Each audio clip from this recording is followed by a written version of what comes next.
Ted Williams, the Baseball Hall of Famer known as the greatest hitter who ever lived, dies in Inverness, Florida. As his oldest daughter grieves for her father, she discovers the shocking fate of his remains. I contacted the Boston Globe and the Boston Herald to alert them that something was going on with Ted's body. That's when all hell broke loose. A revelation that will launch 2 startling court cases. Why would a child not be able to know how her father ended up somewhere? And turn her family against one another. People die in families, all kinds of strange things happen. But this is one of the stranger ones.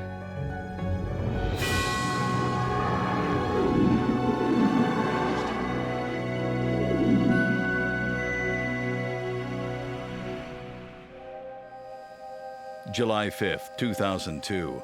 Famed Red Sox slugger Ted Williams dies of cardiac arrest at the age of 83. I always say that the biography of Ted Williams is the only biography outside of the Bible where the subject dies and there's still more to read. When Ted died, it just all went very strange. What happens next will stun sports fans around the world and tear apart the 3 children Ted left behind. 3 years earlier, Ted's daughter Bobby Jo moves to Florida to be near him in his final years. Bobby Jo is the oldest of his 3 children, born to his first wife in 1948 at the height of his fame. Bobby Jo was always the little princess to me. She was like royalty. Bobby Jo's relationship with her father is complicated. She does not see him in the final year of his life, and she is not with him when he dies. Instead, someone from the hospital calls with the news. Ted's other 2 children have deliberately kept her in the dark. John Henry and Claudia Williams, whose mother was Ted's 3rd wife, never contact Bobby Jo and refuse to respond to her calls. Bobby Jo had no part in what happened after her father's death.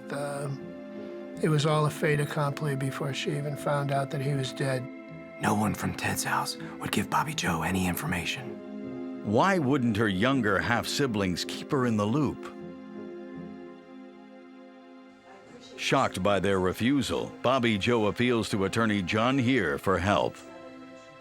I tried unsuccessfully to get information from the spokesperson for John Henry and Claudia Williams.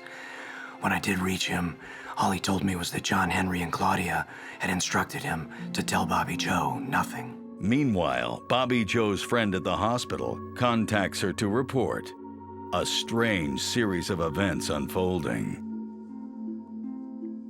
We learned from the hospital staff that Ted's body was being put on ice and injected with blood thinner. We also learned that the funeral home director had signed Ted's body out of the hospital, but we did not know where Ted's body was or what was happening to it. Desperate for answers, Bobby Jo and John seek help from the only outlet they can think of, the media. I contacted the Boston Globe and the Boston Herald to alert them that something was going on with Ted's body. That's when all hell broke loose. Thousands of miles away, Ted's nephew and namesake learns with shock of the baseball legend's death. Ted Williams, named for his famous uncle, is astonished by what's being revealed in headlines across the country. Ted's will stated quite clearly that he wanted to be cremated and his ashes distributed in the Florida Keys. Ted was an avid fisherman, and his favorite spot for fishing was in the deep waters off the Florida coast. That's where he wanted his ashes spread, but he didn't get his last wish. Instead, in a shocking turn of events, as soon as their father is dead and before his executor can process his will, Ted's youngest children place a call to a company in Arizona. The company, Bobby Jo soon learns, takes the body it collects to a laboratory and freezes them in liquid nitrogen.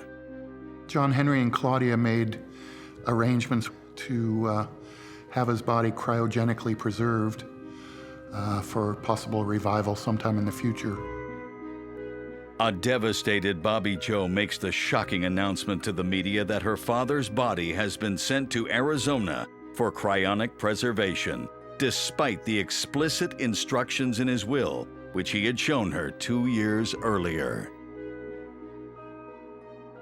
The general fan reaction, the general reaction of guys who played with Ted, people who knew Ted, was, oh my God, what a terrible thing this is. Most of the public was surprised and maybe a little angry at this idea and instinctively sided with Bobby Joe.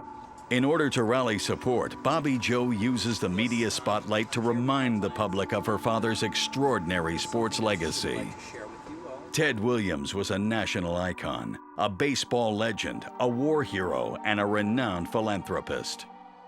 I always tell people, most famous people you meet are disappointments. You know, they're shorter than you thought they were. They're quieter than you thought they were.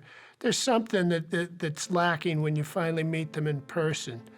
But Ted Williams was a guy that was exactly what you thought your hero should be. Ted's rookie year begins in Boston in 1939, playing for the Red Sox. The Red Sox had been terrible in the 1920s and the 1930s. They were in last place almost every single year for a full decade. And this coming out of a time that they'd been a very successful team in a baseball-hungry city. So Boston was looking for a savior of some kind. Ted Williams was that savior. In his first year, he sets a rookie record, driving in 245 runs. No one has ever done that since. It still stands all these years later as a rookie record for runs batted in. In the following years, Ted fulfills his early promise and then some. In 1941, just 3 years into his major league career, he finishes the season with an unheard-of batting average, .406. The news media at the time was only the newspaper. There was no radio or certainly television at the time. But it was tremendous. I mean, I've gone back and read those papers, and just he was receiving more fan mail before he ever played a single game in Boston than the whole team put together. Ted's career is twice interrupted by military service, first during World War II, and then completing a heroic tour during the Korean War. He got into jets because they were the best. One of his fellow pilots was John Glenn, who of course became famous as an astronaut. The VMF-311 was the elite squadron in the Marine Corps, and he and John Glenn were 2 of the 30 people in that squadron. He was that good at it. Another indication of how dedicated he was. When he decided he was going to try to learn something, he wanted to be the best at it that he could be. Despite being away from baseball for 5 years during his prime, Williams is still at the top of his game when he returns to the field. I really believe that almost anything Ted set his mind to, he could excel at. He did at the 3 things that he picked out: baseball, fishing, flying jets. The guy that was his Marine Corps instructor, Bill Churchman, when Ted came back to fly in the Korean War, once told me, he said he thinks Ted could do anything. He said if Ted decided he wanted to be a brain surgeon, that he could have been one of the best brain surgeons that ever been. If he wanted to become a nuclear scientist, he could have done that and been one of the best.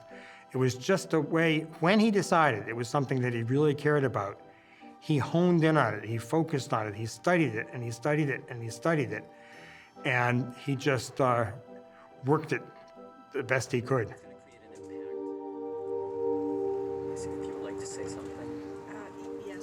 But Ted Williams was more than a baseball legend and war hero. He was also a great humanitarian. He became a particularly generous supporter of cancer research and clinics after his beloved younger brother Danny was diagnosed with leukemia. My Uncle Ted basically supported us and paid all my father's medical bills for a couple of years and kept him alive as best he could. After Danny's tragic death in 1960, Ted helped launch the Jimmy Fund for the Dana-Farber Cancer Institute. Ted really became dedicated to the cause. He quickly became their leading fundraiser. He also befriended a number of the children that had cancer. If you want to do charity work as a baseball player or any kind of celebrity, you can pick things that are less gruesome than befriending children who had a 90% chance of dying. But he picked the families and the children that were kind of the most imperiled in our society. I mean, kids that were, in Ted's day, when he was starting out, if you were diagnosed with leukemia, they typically sent you home from the hospital and said, there's nothing we can do. And Ted reached out to those families. Ted remained a lifelong humanitarian. While his baseball career stretched over 2 decades, incredibly, he led the league in hitting in his 40s and finished the final game before his retirement with a home run. To this day, he remains the last hitter to bat over 400. He always said, I want to be known as the greatest hitter who ever lived. And it seems to me that he fulfilled his prophecy. Bobby Joe makes a plea to the public that her father's extraordinary legacy as an athlete and a philanthropist should not end with a betrayal of his final request. I think Bobby Joe, as the eldest daughter, was really just searching to find out how her father got there against his will. Plus, she was fighting to have his will honored. With public opinion on her side, Bobby Joe is ready to face off against Claudia and John Henry. But soon, a new piece of evidence will change everything. It's amazing to me that in the end, his fate came down to 1 or 2 lines just scrawled on this piece of paper with the oil stain. At the age of 83, famed Red Sox hitter Ted Williams leaves behind a will requesting that his ashes be scattered off the coast of Florida. Instead, his son John Henry and youngest daughter Claudia submit his body for cryopreservation.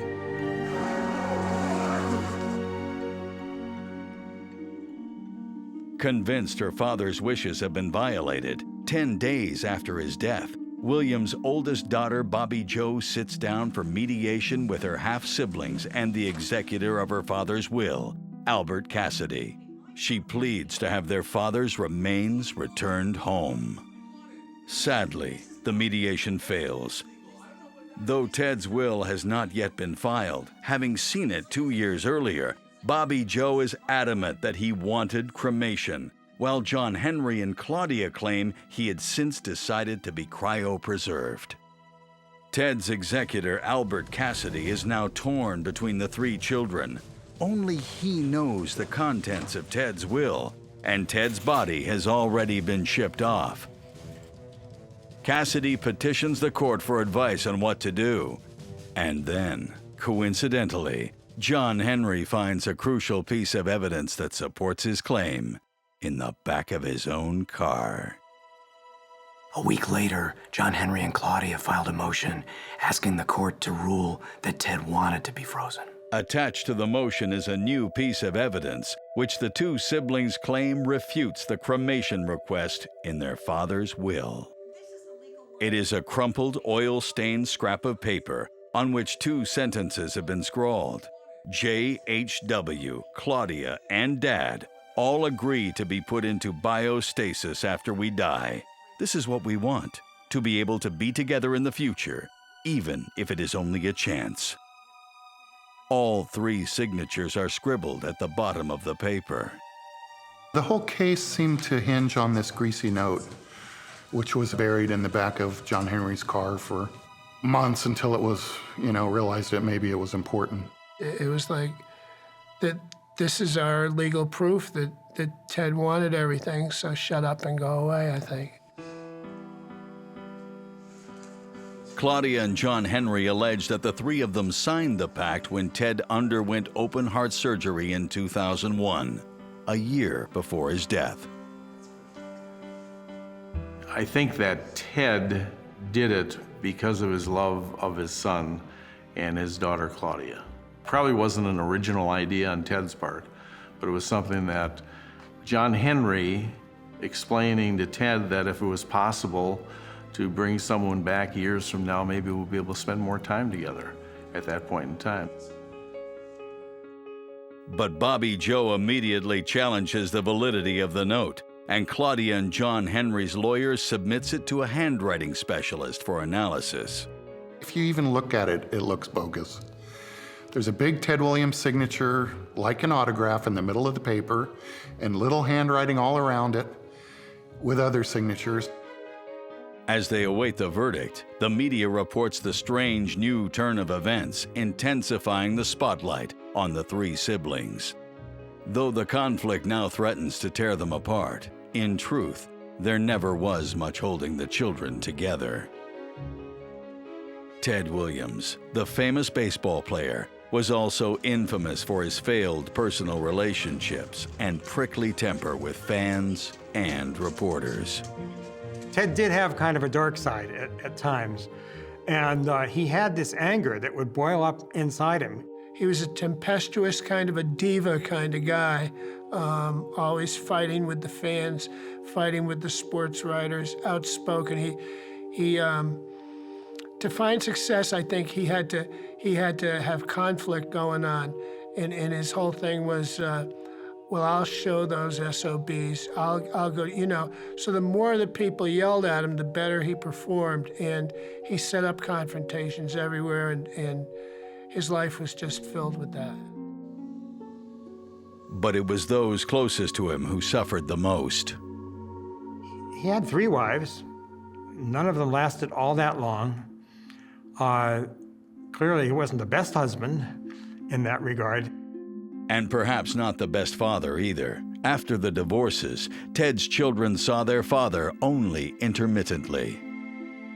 There was one time, a friend and I were visiting Ted, and all of a sudden, for no apparent reason, something crossed his mind. He just said, you know, I was a crummy husband and a lousy father. I think he was better at things than he was with people. He understood other things better, fishing, hunting, baseball, you know, mechanical things, flying. You know, that's where he lived. I'm not sure he lived in relationships. At the 1993 memorial service for Ted's final romantic partner, Louise Kaufman, the 3 children meet for the first time.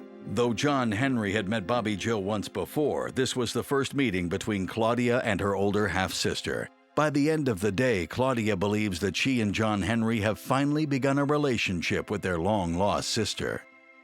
But by 2002, the siblings are divided forever by the conflict over the disposal of their father's body and the validity of a torn, oil-stained piece of paper. There was a legal issue joined. There are 2 documents on either side. One is a more formal will, and then one is a casual note that was written much closer to the time of death. The handwriting analyst concludes that the signature is unquestionably the signature of Ted Williams. So Albert Cassidy takes immediate action, and it will change the course of everything to come. He withdraws his earlier petition for guidance and sides with John Henry and Claudia. In his mind, the conflict is now settled, and the court can get on to the business of executing the will. By dismissing the case, Al Cassidy took the dispute out of the hands of the court.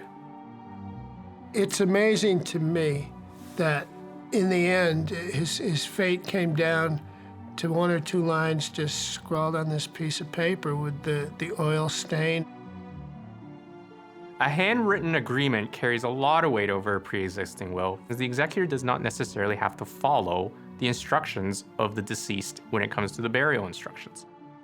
Often, possession is really 9/10 of the law. Whoever has the body can more or less decide how the deceased will be buried. But Bobby Joe is far from satisfied. To her, a dirty scrap of paper should not override a signed, witnessed will and testament. So she approaches John here again. You know, I spoke to Bobby Joe on the phone when she first started this fight. And my advice was, cremated or in the ground or frozen, the results are the same. He's gone. I don't know if this is a battle worth taking on. But Bobby Joe is ready to do whatever it takes to get her father's body back. And so she files her own petition to the court to do just that. Sadly, with Ted's will now filed, there are even more shocking surprises in store. Ted was not happy with the way Bobby Joe's life had turned out, and so he cut her out in the end. After the death of baseball hero Ted Williams, his children are pitted against each other in a battle to determine his final wishes. Convinced her father wanted to be cremated and not stored in an Arizona cryonics lab, Ted's oldest daughter, Bobby Joe, petitions the court to have his body returned. While Bobby Joe is preparing for a legal battle with her half-siblings over their father's remains, Ted's executor, Albert Cassidy, files Ted's will with the court, and its contents are shocking. Ted left his estate to his kids, and that's the natural order of things. But, his first daughter, Bobby Joe, was excluded. Except for an irrevocable trust from 1986 that is to be split between the children 10 years after Ted's death, Bobby Joe will inherit nothing. Immediately, Claudia and John Henry file a motion for summary judgment, basically asking the court to dismiss Bobby Joe's petition for her father's body, arguing that since she was excluded from Ted's will, she doesn't have standing. After all, how could Bobby Joe possibly know what her father wanted? She hadn't even seen him in the last year of his life. Ted was very, very close to John Henry and Claudia the later years of his life. Claudia lived in his home much of the time. John Henry had a separate place, but he was with Ted almost every day. So they were very, very close. Bobby Joe was not. She was estranged. From the very beginning of Bobby Joe's life, Ted seemed less than enthusiastic about his new role as a father. Famously, the day of her birth in Boston, Ted was fishing in Florida. Ted always did what Ted wanted to do. When Bobby Joe was born, he was fishing down in Florida. He didn't respond real quickly to the birth of Bobby Joe back in Boston, and didn't show up till 5 days later, and then saw Bobby Joe and then went back fishing again. And he got slammed for that. The newspapers not only got him coming, but also going. He was late to arrive, and then, well, why is he leaving so soon? Why you do this every time? It was an ominous start to what would prove a stormy relationship with his oldest daughter. Bobby Joe was born in the middle of his celebrity as a baseball player, and she was on the pictures of the Boston tabloids, and she was like, the president's daughter or something, and for her first years of her life. And then there was the split, and he saw her less and less, and he always tried to keep it going, but she grew up a bit troubled and would have fights with him, and he didn't do well with people who had fights with him. Ted wanted all his kids to go to college and was greatly disappointed when instead, by the age of 18, Bobby Joe is married and pregnant with a child of her own. But despite their differences, the headstrong father and daughter maintain a relationship. And then, in 2000, he showed Bobby Joe his will. Ted had given some financial assistance to Bobby Joe through the years, and Ted was not happy with the way Bobby Joe's life had turned out. And he found that she had spent some of the money that he had given her. She had spent it in ways that he didn't want her to spend it. And so he cut her out in the end. This is a case of much ado about nothing. When Ted was healthy and still had his faculties, he sat Bobby Joe down and explained to her what he was going to do with his will. He explained that he had taken care of her much of her life. He also explained that John Henry and Claudia didn't have careers and couldn't provide for themselves. So he was going to provide for them in his will and not Bobby Joe. Bobby Joe understood that completely. Bobby Joe and her husband leave their home in Nashville and move to Ted's neighborhood to be near him in his final years. But in the last year of her father's life, she calls to make arrangements to bring him his birthday cake and presents. And John Henry informs her that Ted has forbidden her to ever visit him again. She was happy in Nashville. She didn't want to go there, but she went because she knew it was the end of her father's life, and then she was excluded from the family. Ted's mysterious rejection of his oldest daughter lasts until his final days. Even as he lies dying in the hospital, her half-siblings stop her from seeing him.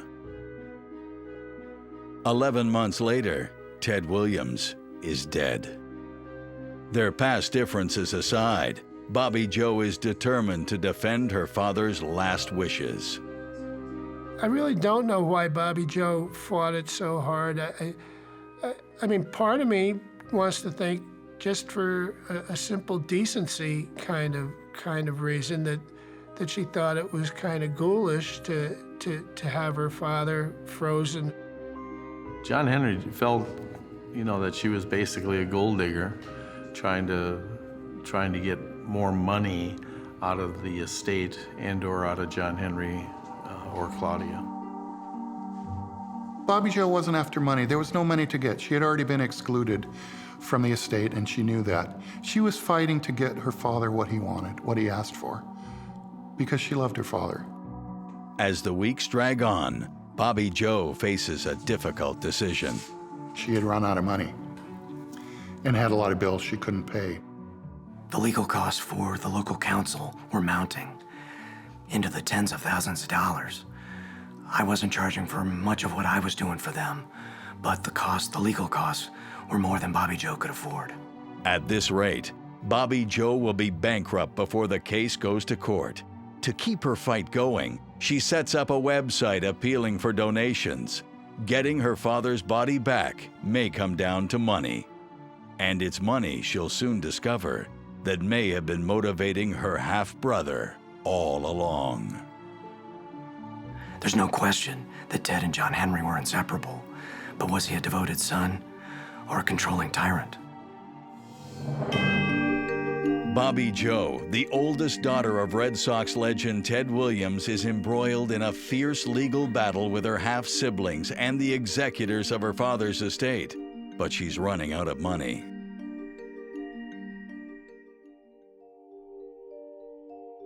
Slowly, funds trickle in from friends and fans of the famous slugger, many of whom are outraged by news of his internment at the Arizona laboratory.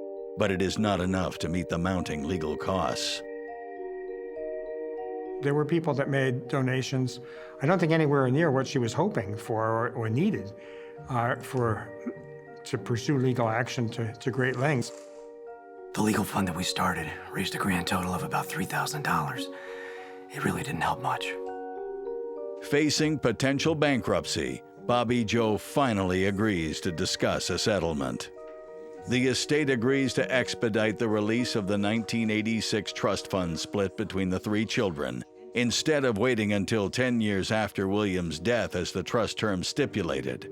Her share, worth more than $200,000, will enable her to pay her outstanding legal bills and ensure she never has to deal with her half-siblings again. She had wasted all this money fighting this, just trying to find out how her father got there. I can say this with confidence. If we had had more resources, we would have won. But Bobby Joe is unwilling to sign anything until one final nagging concern is put to rest. One of the first things that people began to do is accuse John Henry of trying to profit from his father over time by selling slices of his DNA. We could raise a future of great baseball players. Could John Henry have planned to sell DNA to sports fans eager to clone the legendary Ted Williams?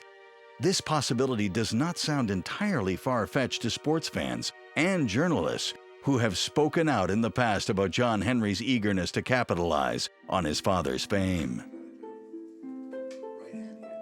Just before his death, Williams pulled strings to get his son a spot on the Red Sox farm team, launching a short and mostly disappointing stint in the minor leagues for John Henry. He always seemed that he wanted to be able to get his father's approval on things from the time he was a young boy all the way up until the day he died. And I think that was one of the things he felt, even though his dad had passed, that his dad would feel pretty good about him being able to play professional baseball. He spent a lot of time trying to play baseball to make the genes kick in, but he was kind of doomed to not be able to do that. This was the culmination of a long-standing trend in the father-son relationship. John Henry spent his life lingering in William's shadow.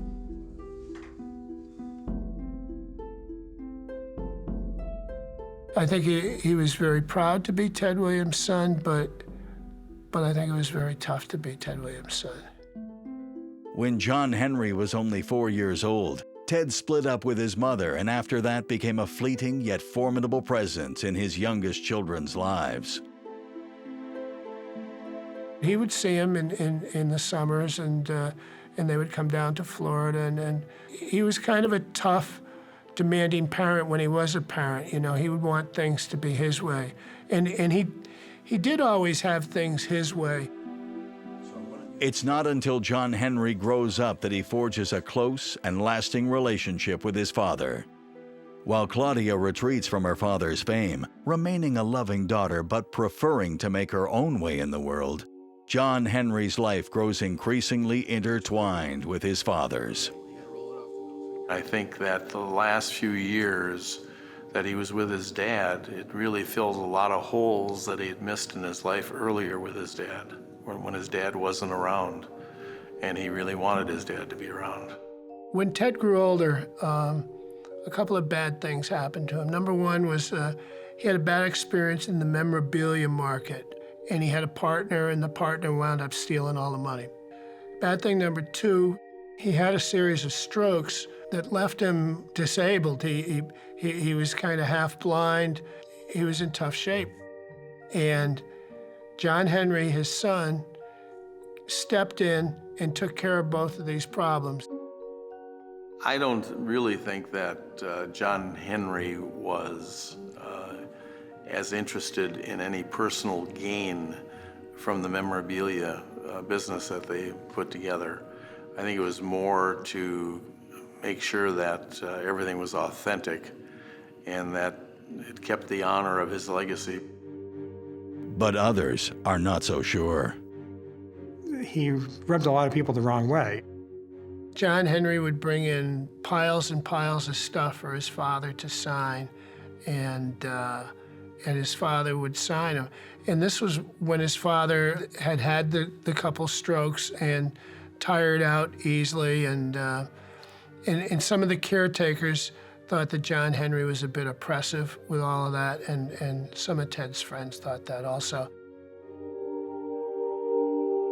He was so aggressive in his father's defense, I think that some of the memorabilia dealers and people in the autograph business were offended because he accused a lot of them of having, counterfeit merchandise and so forth, and that anything to be authenticated had to be bought from Ted Williams' family.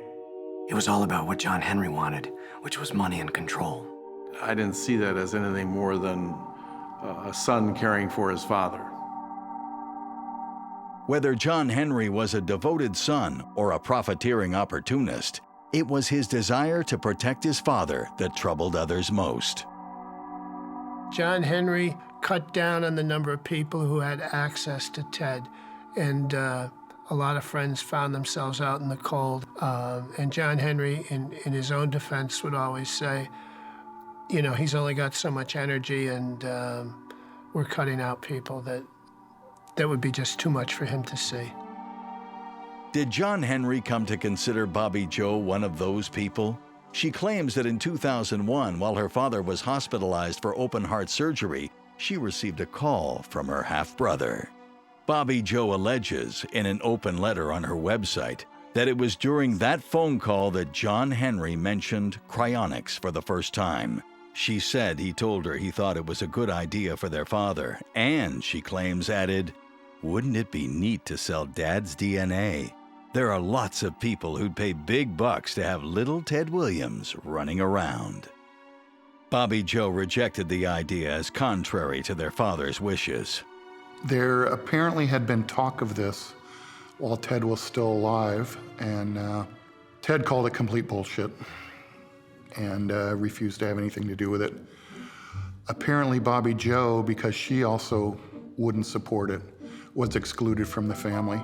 A few months later, John Henry, who has his father's power of attorney, informs Bobby Joe that she's barred from ever seeing Williams again.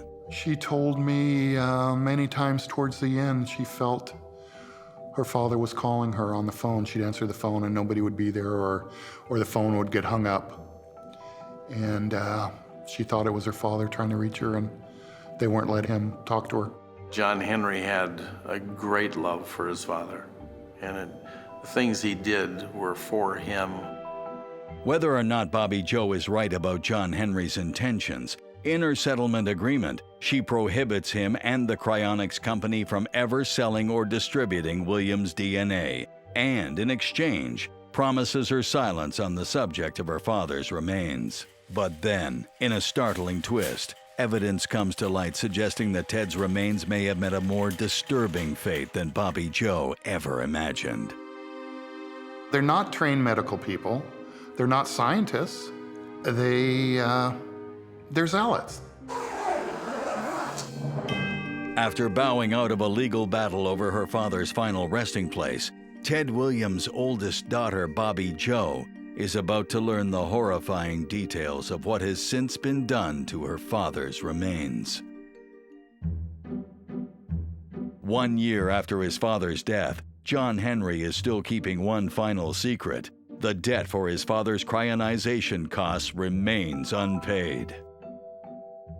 In August 2003, 1 year after Ted's death, Sports Illustrated publishes an article that claims John Henry is yet to pay the $111,000 balance on his father's $136,000 cryonics bill.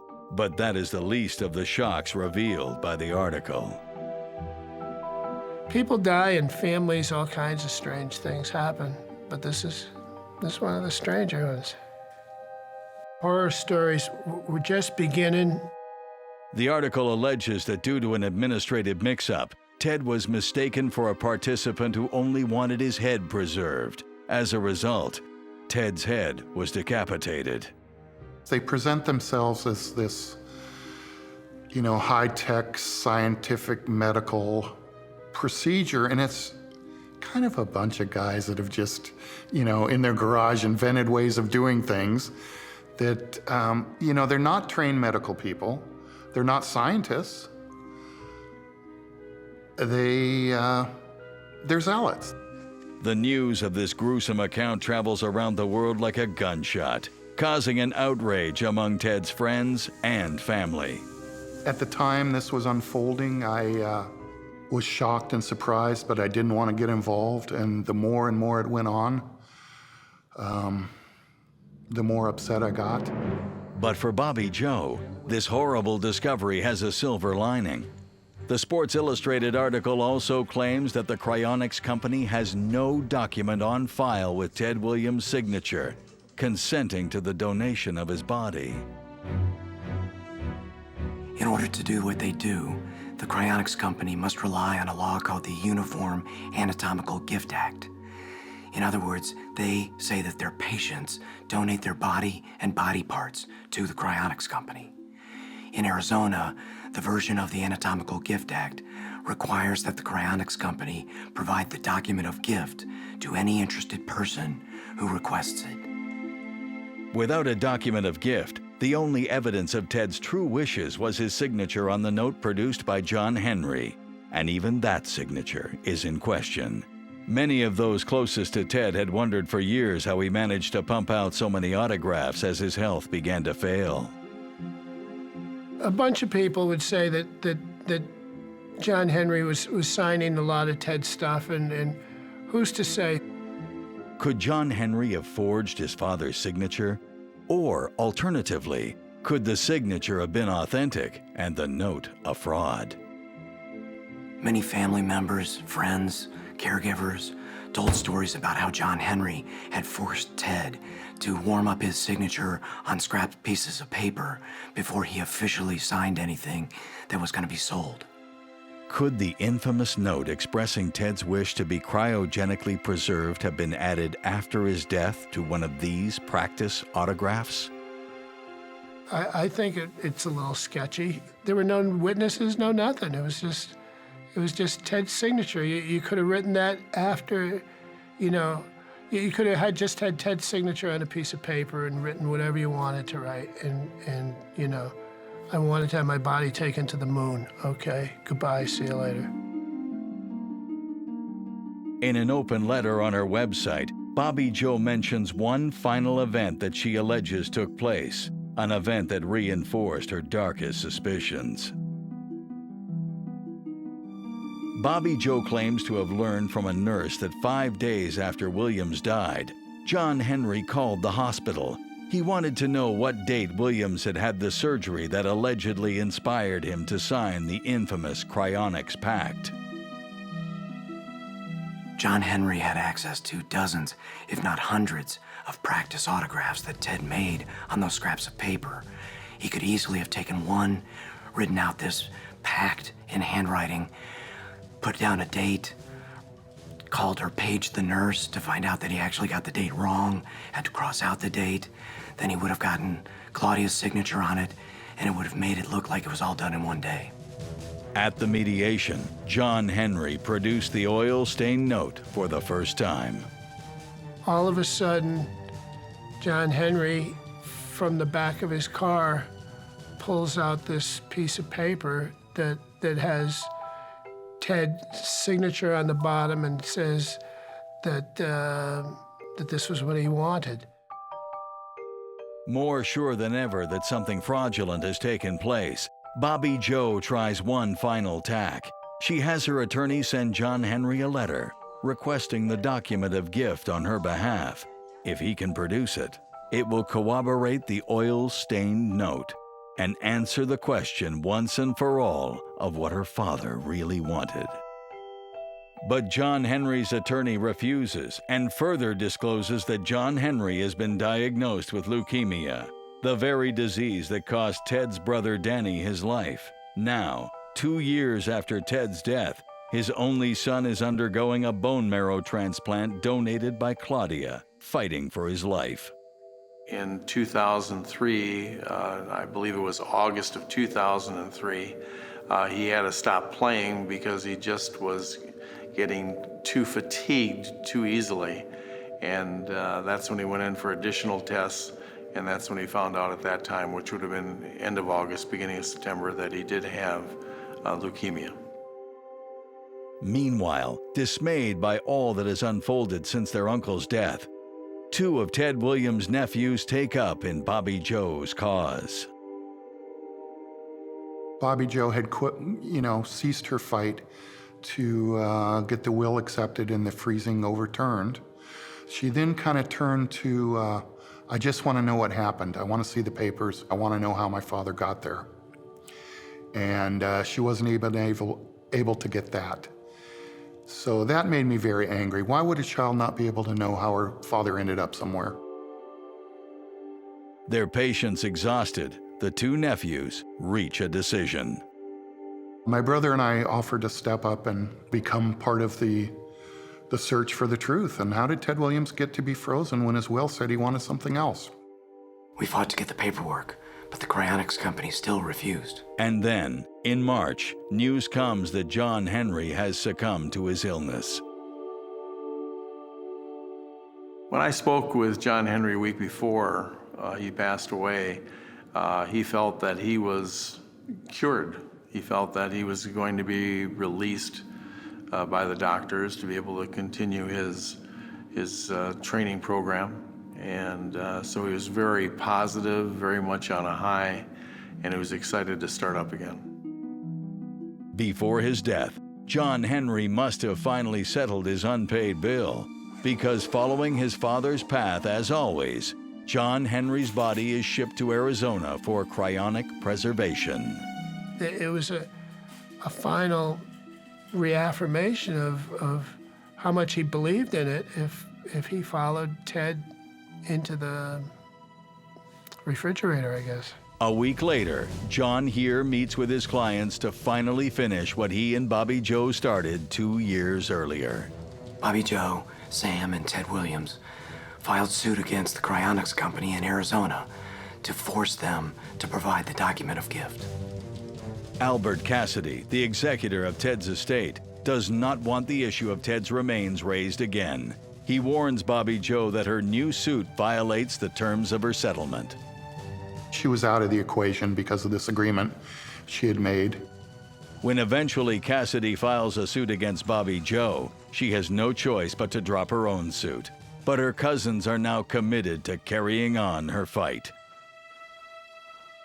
I was after the truth. It just didn't make sense to me. It didn't seem like something he would want.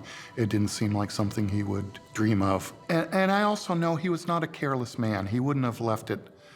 If it's truly what he wanted, he wouldn't have left it to this much uncertainty. 1 month later, the two nephews are awarded a court order demanding that the cryonics company turn over the document of gift. On December 30th, 2004, the company turns over a 30-page file that is missing one crucial item: a document of gift bearing Ted Williams' signature. All of the documents that they produced, purporting to authorize the cryonic preservation, were executed after Ted died. There was an incomplete application filled out by John Henry. I mean, incomplete as in almost not even anything included.